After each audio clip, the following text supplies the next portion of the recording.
In early 2024, a dangerous alliance was formed between one of Colombia's most ruthless cartels and a powerful Bulgarian crime syndicate.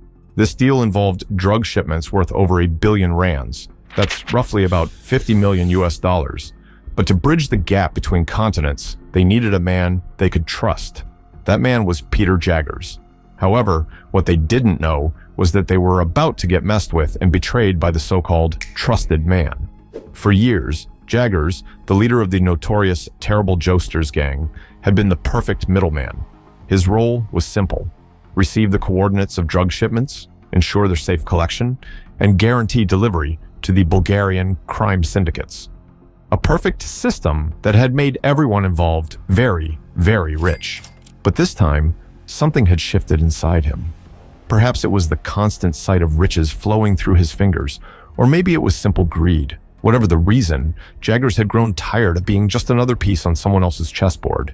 So he crafted a plan, one that he believed would set him up for life. Instead of facilitating the handoff between the Colombians and Bulgarians, he would take everything for himself. It seemed perfect in theory, but Jaggers had made a fatal miscalculation. He wasn't just stealing drugs, he was betraying two of the most merciless criminal organizations in the world. What Jaggers didn't realize was that his decision had already set off a chain of events that would bring destruction not just to his doorstep, but to that of his close associates. This is the story of Peter Jaggers, a man who dared to betray the world's deadliest criminals. Born into the harsh reality of apartheid's aftermath, Peter Jaggers was no ordinary man. He was the architect of the Terrible Josters, a criminal empire that controlled over 10,000 members and stretched across the Western Cape like a dark, unbreakable web. From the narrow streets of Bontehovel to the rough edges of Kriefgat, his influence was undeniable. The Terrible Josters were not the usual street gang. They were international players trading in abalone, a seafood delicacy worth its weight in gold in Chinese markets. They were also involved in transnational smuggling activities. The murder of Ernest Lastig Solomon in 2020, a prominent and influential figure within the Terrible Josters, shifted the balance of power within the gang. With Solomon removed from the equation, Peter Jaggers seized the opportunity to consolidate his influence. His dominance over the gang became uncontested, and he rose to become one of the most feared and respected figures in Cape Town's criminal underworld. But Jaggers' operation wasn't built on fear alone. His reputation rested on something far more valuable: trust. He was a man who delivered on promises. This reliability earned him the attention of Colombia's most dangerous cartels. When they needed someone to manage the nearly impossible logistics of moving cocaine across oceans, they turned to Jaggers.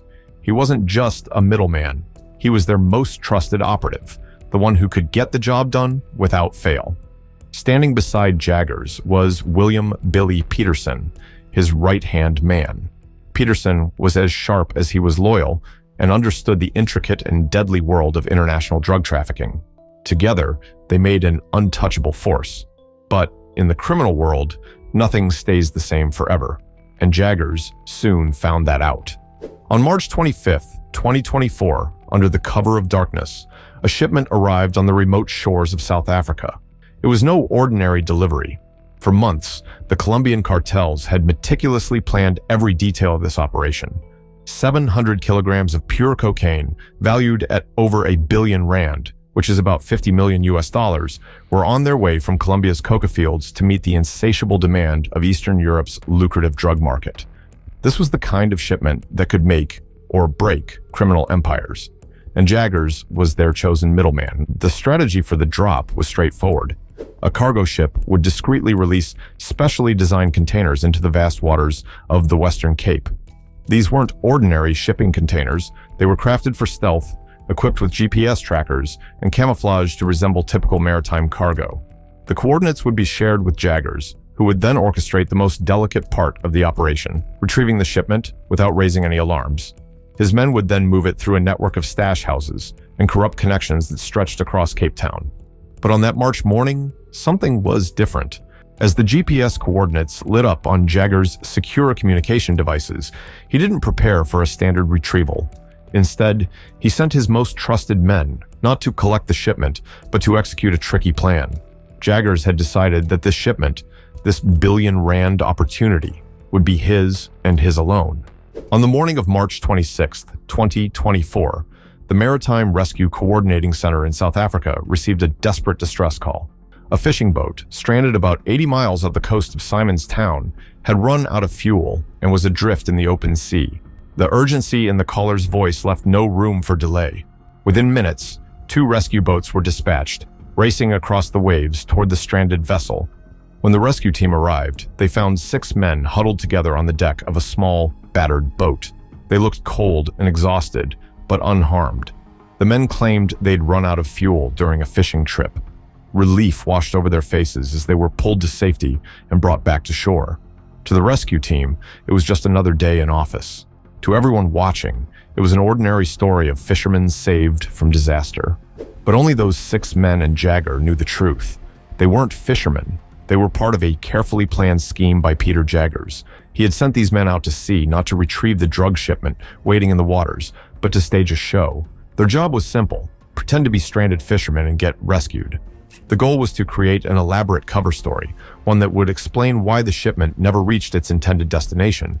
Jaggers wanted the Colombian Cartel, the Bulgarian Mafia, and anyone else involved in that drug trade to believe the drugs had been lost to the sea. When the men reached shore, their faces showed relief, but their minds were focused. One of them slipped away and made a call to Jaggers. His message was brief but loaded with cryptic, "Send the second boat, everything's ready."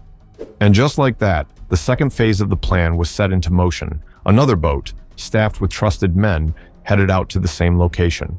Unlike the first crew, their mission wasn't a performance. It was the real deal. They were there to retrieve the shipment and bring it back. What happened next remains a mystery. Did they find the drugs? Did they make it back safely?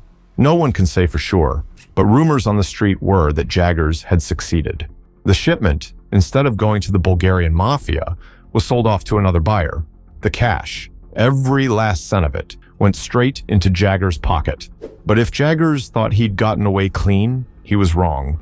Thousands of miles away, both the Bulgarian Mafia and Colombian Cartel were about to discover they'd been played. The Bulgarian boss was the first to smell something was wrong. When the expected shipment failed to arrive, his patience evaporated. He picked up the phone and called the Colombian Cartel leader. The Colombian leader, initially confident, listened in growing disbelief. Peter Jaggers had always been their most reliable middleman, always. How could everything go so wrong? The Colombian leader wasted no time. He dialed Jaggers, certain there was some misunderstanding. "What happened to the shipment?" he demanded. Jaggers, calm and collected, offered a simple explanation.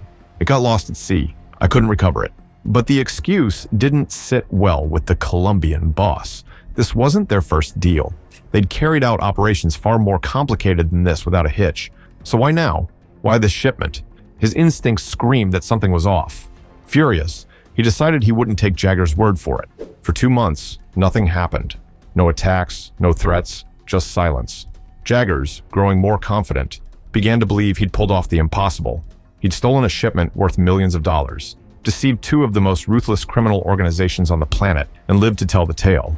But in the shadowy world of organized crime, silence is rarely a blessing.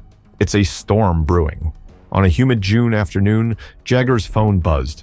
The voice on the other end was calm, almost friendly, with a faint Bulgarian accent. "Mr. Jaggers," the man began, "we need to discuss the shipment. We'd like to make a deal." Jaggers knew refusing wasn't an option. Declining would only raise suspicions, and he couldn't risk anyone digging too deep. So, against his better judgment, he agreed to meet in Johannesburg. What he didn't know was that the Bulgarians weren't interested in deals. They already knew the truth. So did the Colombians. And now, the 2 powerful organizations were working together, not to bargain, but to make Jaggers pay. On June 30th, 2024, Peter Jaggers and his trusted associate, William Peterson, made their way to Cape Town International Airport around 5 p.m. They were headed to Johannesburg, where a meeting awaited. As they arrived at Ord Tambo International Airport, 2 sharply dressed men were waiting for them. "Welcome to Johannesburg, gentlemen," one of them said, shaking Jaggers' hand firmly. The Bulgarians were nothing if not polite. Jaggers and Peterson were escorted to a hotel suite that dripped with luxury. Too much luxury. It felt like a stage, set for a show they didn't fully understand. The Bulgarians treated them like royalty, ensuring every detail of their stay was perfect. But beneath the surface, Jaggers couldn't shake the feeling that something was off. The meeting with the Bulgarian Mafia was scheduled for July 3rd, 2024. When the clock struck 8 p.m., a sleek black car pulled up to the hotel entrance. The driver barely acknowledged them as they slid into the back seat. The car stopped in front of an unmarked building. The silence outside was deafening. Jaggers felt his chest tighten as the driver stepped out. Before he could process what was happening, the door opened. A man climbed into the back seat. He was Colombian. In his hand was a pistol. He tilted his head slightly, his eyes locking onto Jaggers. "Did you really think you could get away with it?" Jaggers didn't respond. He couldn't. His mind raced, searching for an escape, a way out. But there was none.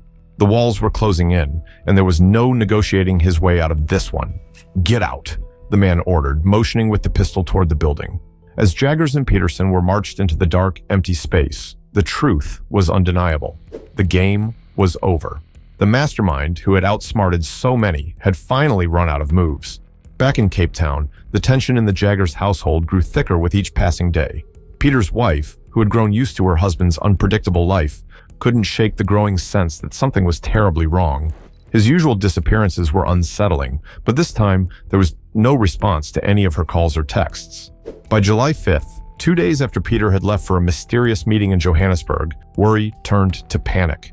Unable to ignore the fear any longer, she drove to the Bishop Lavis police station and filed a missing person report. As time went on, the unspoken truth was clear. Peter Jaggers wasn't just missing.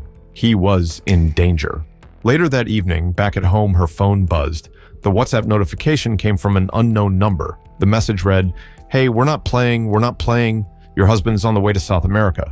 You guys have 24 hours to return the stuff, or we will come after your families. We're not playing. We're fucking gangsters from Colombia. We're cartel. We don't forgive you." Another voice note followed, and the message was just as scary. "Don't forget, time is running out. You've got 24 hours to give my stuff back." The cartel's ultimatum continued. "If I don't get my things, I will bomb your house. Anything related to you, I'll finish it. You think we're playing games? I'm not." Jaggers' representatives attempted to negotiate, asking if there was any other way to resolve the crisis.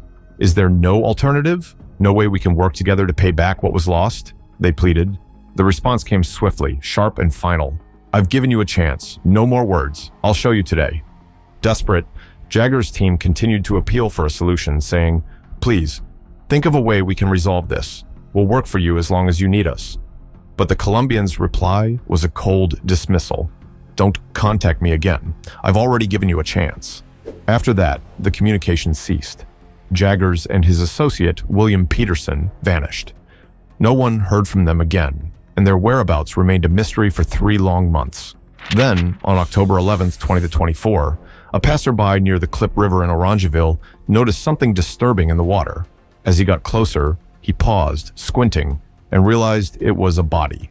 The police diving unit quickly arrived, uncovering a second body only a meter away. Both were in an advanced state of decomposition, their features obscured by the passage of time and the river's cruel grasp. By October 16th, the horrifying truth was confirmed. The families of Peter Jaggers and William Peterson identified the remains. Jaggers' wife was crushed when she saw the tattoos on his body, unmistakable marks of her husband. There was no denying it now. Peter was gone. His life had ended not with a triumph, but in brutal tragedy. The bodies showed clear signs of torture. Both men had been handcuffed and their feet bound with cable ties. One body bore the chilling tattoo, International Crook, while the other had a cross surrounded by flames. It was clear. Peter Jaggers was among the dead. The Directorate for Priority Crime Investigation took over the case, piecing together the story of a life consumed by crime and betrayal. Jaggers, a man who had once navigated the dangerous underworld with sharp cunning, had finally paid the price for the web of deceit he wove. Peter's death didn't make headlines. There were no crowds at his funeral, no media frenzy. To some, he was a cautionary tale, proof that the criminal world doesn't forgive.